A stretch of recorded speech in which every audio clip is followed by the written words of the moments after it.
Somos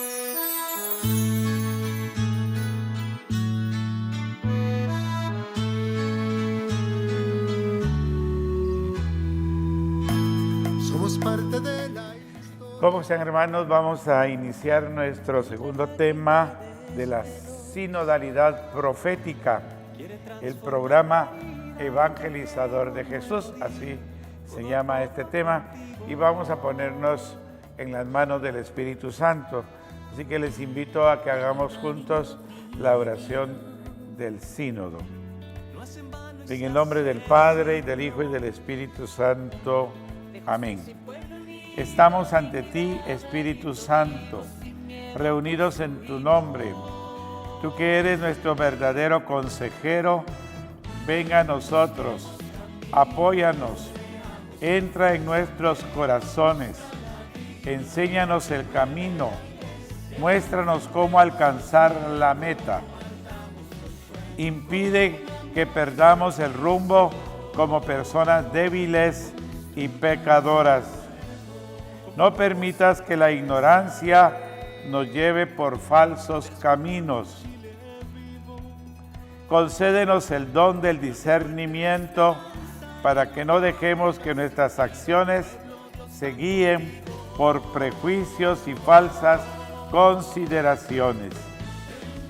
Condúcenos a la unidad en ti, para que no nos desviemos del camino de la verdad y la justicia, sino que en nuestro peregrinaje terrenal nos esforcemos por alcanzar la vida eterna. Esto te lo pedimos a ti, que obras en todo tiempo y lugar, en comunión con el Padre y el Hijo, por los siglos de los siglos. Amén. En el nombre del Padre, y del Hijo, y del Espíritu Santo. Amén. Camina siempre unido, dejando huellas para los que vendrán, Sanando heridas y siendo mucho más fuerte. Abrazándoles. Bien, entonces recordarán que en nuestro tema número 1, el anterior, hablamos un poquito de la teología del camino y que precisamente estaba fundamentada en el Evangelio de San Lucas, para hacernos ver que San Lucas, el evangelista, es el verdadero y propio teólogo del camino. Eso es lo que les dimos a conocer hace 8 días. Hoy vamos a entrar un poquito sobre el panorama global de la obra lucana. Así que nos vamos a meter un poquito lo que pues San Lucas nos va a presentar sobre el papel propiamente de este camino que va a realizar precisamente Jesús. Entonces, se propone a Jesús como modelo profético. Es decir, que es importante entender que para nosotros Jesús, ¿verdad?, es nuestro modelo. Nosotros vamos a ser sus seguidores, sus discípulos, sus apóstoles, sus misioneros. Entonces es importante que el modelo que nos propone San Lucas es precisamente el de Jesús. Y segundo, Jesús hace participar a todos de su misión. Así que esto no solo se queda como algo, como un acontecimiento histórico, sino que lo que se busca es que esto aterrice en la vida de nosotros y de la misma manera nosotros lo vivamos, pues esta es la idea. Entonces, el objetivo, pues, es lograr ese enlace de las resonancias proféticas propiamente de Jesús con nuestra vida. Y entonces cuestionar el proyecto que tenemos, al final de eso se trata. Si el proyecto que nosotros hacemos es como el de Jesús, y diseñar el proyecto de una sinodalidad profética, que nosotros pues de la misma manera como lo hizo Jesús, veamos si estamos haciéndolo o si lo podemos hacer, que ese sería el objetivo que deberíamos de alcanzar. Entonces, en síntesis vamos a decir que lo que trata Jesús de presentarnos en este párrafo de San Lucas que vamos a leer es recuperar las figuras proféticas del Antiguo Testamento. Ahora tenemos que darnos cuenta de que Jesús enlaza su vida con los profetas del Antiguo Testamento y Él se constituye de esta manera como un profeta. Y segundo, es importante para nosotros que interpreta toda su vida desde el punto de vista de los profetas. Así que para nosotros, pues, la vida de Jesús está dentro de la línea que los mismos profetas realizaban. Jesús entra en esa línea para enseñarnos a nosotros que esta debe ser la línea que nosotros debemos de seguir. Y por eso el tercer aspecto será para nosotros lograr esa identidad que Jesús nos presenta a nosotros y precisamente haciéndonos profetas como Él, que se expande en sus horizontes Jesús en ese momento del camino de Galilea a Jerusalén. Pero para nosotros sería también de la misma manera, de Jerusalén al mundo, como hicieron los Hechos de los Apóstoles, o de Jerusalén hasta Candelaria, donde nosotros tenemos que hacer vivir esto. Es un tercer aspecto que nos hace sinodal y espacial. Sinodal es decir, caminando juntos, en comunión, en participación y en el espíritu misionero profético sinodal. Entonces, tenemos que aprender a vivir de esta manera, pues lo que para nosotros debe ser esta tarea profética. Esta es la introducción. Vamos ahora a leer el Evangelio de San Lucas. Está tomado de San Lucas capítulo 4, versículos 16 al 30. Entonces es muy importante que le pongamos atención a esta lectura que vamos a hacer en este momento. El Señor esté con ustedes y con su espíritu. Proclamación del Santo Evangelio según San Lucas. Gloria a ti, Señor Jesús. Jesús fue a Nazaret, donde se había criado, y según su costumbre, entró un sábado en la sinagoga y se puso en pie para hacer la lectura.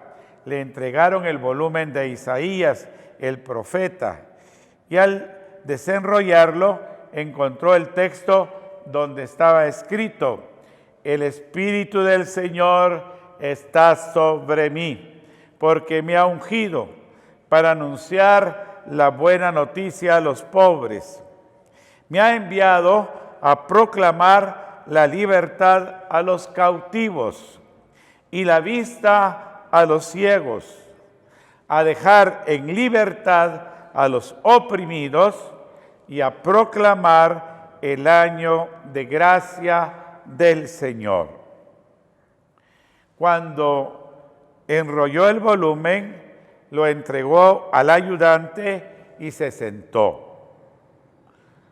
Todos en la sinagoga miraban con atención y comenzó a decirles: esta lectura que acaban de oír se ha cumplido hoy.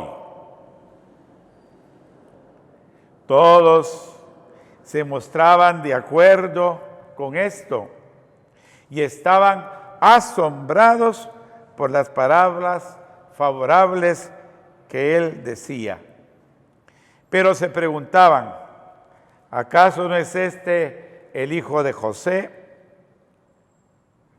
Él les contestó: con seguridad ustedes me dirán este refrán: médico, sánate a ti mismo. Tienes que hacer aquí, en tu propia tierra, las mismas cosas que oímos que hiciste en Cafarnaúm. Y continuó: les aseguro que ningún profeta es aceptado en su propia tierra. En tiempos de Elías había muchas viudas en Israel cuando dejó de llover durante 3 años y medio y todo el país sufrió hambre. Pero el profeta Elías no fue enviado a ninguna de ellas, sino a una mujer viuda de Sarepta, en la región de Sidón. Y en tiempos del profeta Eliseo había muchos leprosos en Israel, y ninguno de ellos fue purificado, sino Naamán el sirio. Cuando oyeron esto, todos los que estaban en la sinagoga se indignaron y levantándose lo sacaron fuera de la ciudad y lo llevaron hasta la parte más alta de una montaña sobre el que estaba edificada la ciudad, con la intención de despeñarlo. Pero él, pasando por en medio de ellos, se fue. Palabra del Señor. Gloria a ti, Señor Jesús. Bueno, pues esta es una cita muy linda, tiene muchísimo contenido y nos vamos a detener en algunas partes. Creo que esto es lo que tenemos que ver, qué fue lo que quiso decirnos Jesús ahí. En el contexto del objetivo de lo que decíamos, que precisamente hablamos de que es un programa evangelizador de Jesús y que lo llamamos profético, el programa de Jesús. Entonces, dice que Jesús fue, tomó el libro de Isaías, es un profeta, lo desenrolló y tomó la parte que identificaba la misión de Isaías y con lo que estaba realizando Isaías. Y entonces Jesús toma esto que era propio de Isaías y lo asume para con él. Y por eso dice, el Espíritu del Señor está sobre mí. Y uno puede pensar, bueno, en Jesús estaba el Espíritu de Dios. Y podemos recordar el día de su bautismo, cuando el Espíritu Santo en forma de paloma lo bautiza en el río Jordán, Juan Bautista, y baja el Espíritu Santo. Es decir, que así como también lo tenía Isaías, que en su momento Dios se lo había dado, ahora también en su vida pública empezó con el Espíritu de Dios también Jesús. Y me ha enviado, dice, ¿verdad? Me ha ungido, ¿para qué? Ungido es, me ha enviado. ¿Para qué me ha ungido el Señor? Me ha enviado para anunciar la buena noticia a los pobres. Es decir, que es una opción preferencial por los pobres, lo que decimos que la iglesia hace. Aquí está muy clara. Todos los profetas en el Antiguo Testamento y ahora el mismo Jesús, lo primero que tiene que hacer es anunciar la buena noticia a los pobres. Es decir, a todas las personas necesitadas, las humildes, sencillas, lo que nosotros entendemos por la pobreza. Anunciar la buena noticia, porque al final casi siempre los pobres son marginados, son rechazados, y aquí encontramos cómo Jesús viene, como los profetas, a integrar este proyecto para que trabajemos de manera especial por la preferencia por los pobres. Me ha enviado a proclamar la libertad a los cautivos. Ese es otro elemento importante. Así que también la misión de los profetas, y en este caso Jesús asume su papel de lo que precisamente tiene que hacer él, anunciar una buena noticia también a gente que está cautiva, es decir, que no le encuentra sentido a su vida, o que las injusticias del mundo lo están oprimiendo. Entonces la iglesia viene muchas veces a hablarnos de que tenemos que aprender a liberarnos de esas realidades que son injustas. Entonces, a liberar a los cautivos, la vista a los ciegos. ¿Qué significa esto de la vista a los ciegos? Pues sanar enfermos podríamos interpretarlo, pero va un poquito más allá. Dar la vista a los ciegos es aprender a tener un enfoque diferente a las cosas que muchas veces vemos en este mundo. Dar la vista a los ciegos significa darle un nuevo enfoque a la doctrina que muchas veces los judíos tenían y que la habían adaptado a sus circunstancias. Y viene Jesús a hacerles ver que no está bien lo que estaban haciendo. Y entonces como que les cambia las prioridades.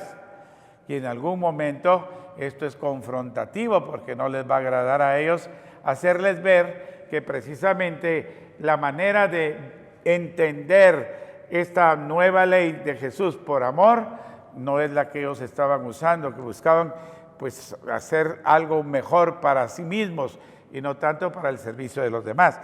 Y creo que es importante entonces detenernos en estos elementos porque son de los que la iglesia debería de hacer hoy también, Lo están haciendo los profetas en el Antiguo Testamento, lo hace Jesús y lo vamos a hacer nosotros en la iglesia también, porque esta es la misma dimensión profética que nosotros también tenemos. Y el último aspecto, y dejar en libertad a los oprimidos. Yo creo que también verá cuánta gente está oprimida y está viviendo en injusticias, y la iglesia tiene que hacer algo para liberarnos. Todos los proyectos sociales que la iglesia de hecho tienen un objetivo: liberar al hombre de sus esclavitudes espirituales, morales, sociales, económicas, culturales, todas las dimensiones. Es nuestra tarea. Y por último, anunciar el año de gracia del Señor. Creo que también es otro elemento importante. La vida en gracia, anunciar. Jesús venía a rescatarnos, a liberarnos del pecado y a darnos su gracia. Qué lindo esto, realmente es una maravilla ver que en este pedazo de párrafo de Isaías, para nosotros tenemos ya esta oportunidad. Entonces, creo que en este párrafo se concretiza todo el papel de lo que Jesús tiene que vivir y que de nosotros como iglesia tendríamos que vivir. Claro, Jesús dice, esta lectura que acaban de oír se está cumpliendo hoy. Es decir, quiso que las personas ahí fueran muy astutas para adaptar el mensaje que él estaba retomando de Isaías, para que entendieran que era el suyo y también para que entendieran que es el que tendrían ellos que asumir. Entonces le contestan de esta manera: médico, cúrate a ti mismo, tú eres el hijo de José, demuéstranos entonces con milagros. Y entonces Jesús les hace ver que esa dureza de corazón, esa incredulidad, esa indiferencia es la que de hecho el pueblo ha tenido con los profetas antes y que la están teniendo con él también, ¿verdad? Y entonces, ¿qué hicieron ellos? Dice que se indignaron, se molestaron. ¿Cuántas veces cuando la iglesia habla también la gente se molesta? No les agrada cuando la iglesia habla no en sí misma, sino en nombre de Dios. Y entonces, ¿qué pasa? Muchas veces se le rechaza, y aquí a Jesús se le rechazó. Pero esto no es más que lo que iba a suceder después en la misma iglesia. ¿Cuántos mártires tiene la iglesia que también han hecho lo mismo y por eso han sido perseguidos?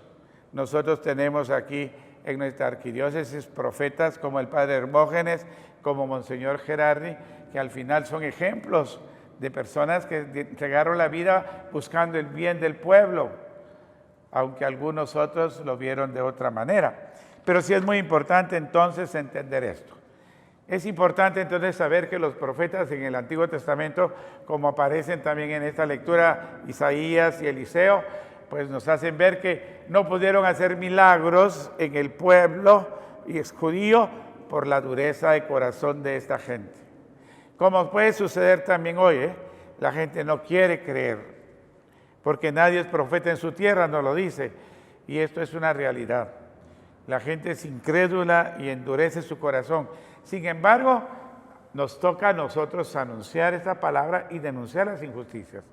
Así que bueno, pues hay un proceso ahí de profetas que en todo el Antiguo Testamento se manifestaron, algunos en un primer momento acompañando a los reyes, en un segundo momento denunciando las injusticias de los reyes y en otro tercer momento en contra de todo lo que estaban haciendo los reyes porque realmente estaban oprimiendo al pueblo y se solidarizan con el pueblo, que son las actitudes que tratando de ser fieles a Dios va viviendo un profeta a través de las circunstancias.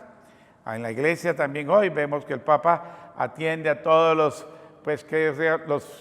jefes de gobierno y están con él, pero a veces tiene que denunciar las injusticias como esa guerra que se está dando en Ucrania, ¿verdad?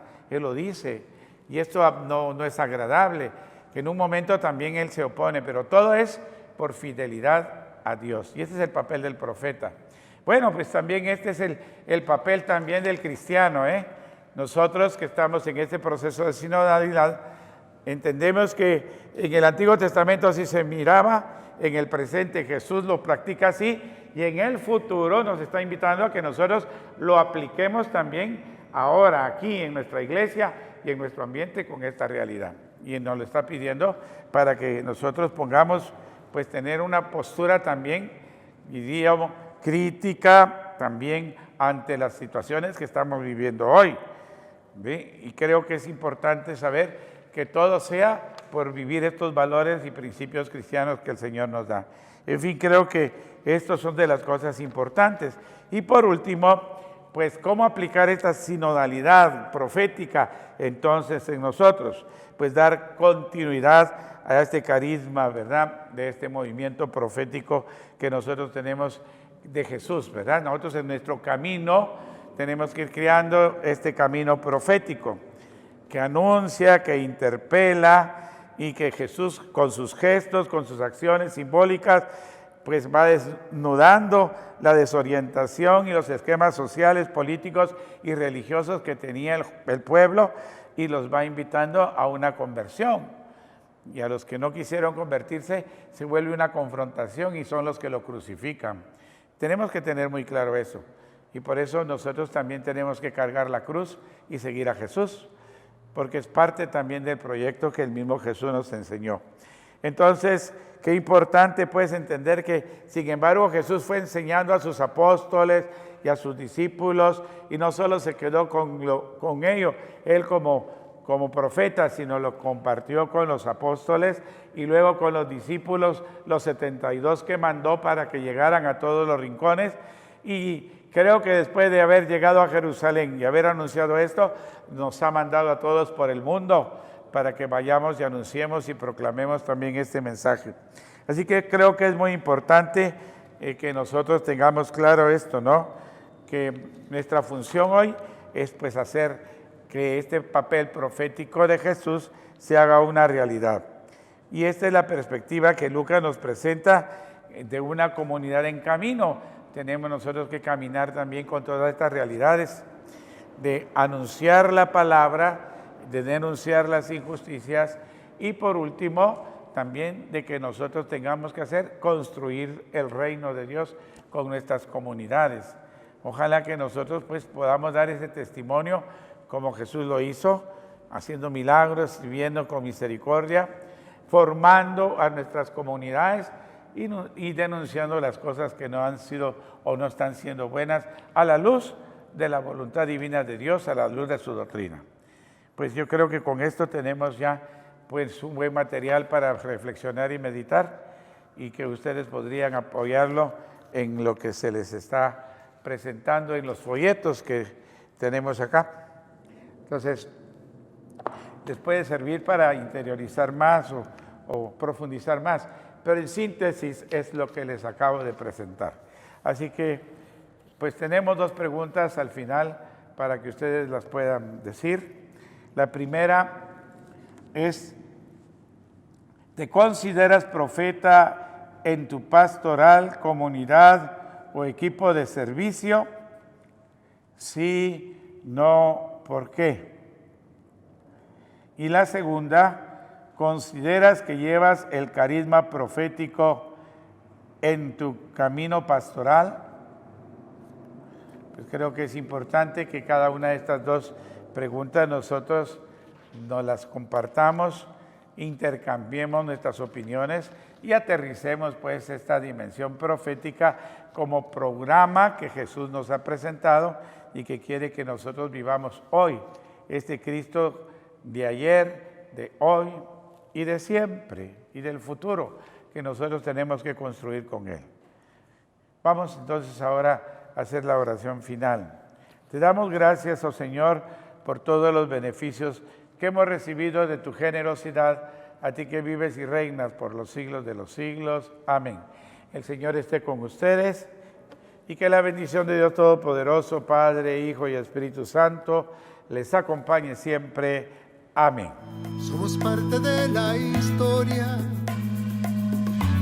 que entre lágrima y desvelos Quiere transformar la herida y tejer un nuevo día, codo a codo contigo.